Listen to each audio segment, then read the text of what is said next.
Kahit ako hindi kilan, masalubong kita sa gubat, nag-umusder ka, sasaksain kita. Para mabawasan ang tanga sa mundo. Pinay, same scenario. Pinay, naka-duster, wala rin bra. Nanonood ng TV. Napaka-stereotyping ko eh.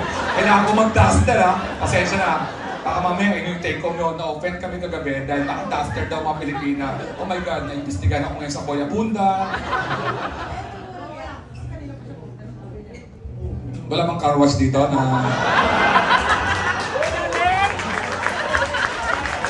Ito. Babae, nanonood, nakarinig ng tumatahol.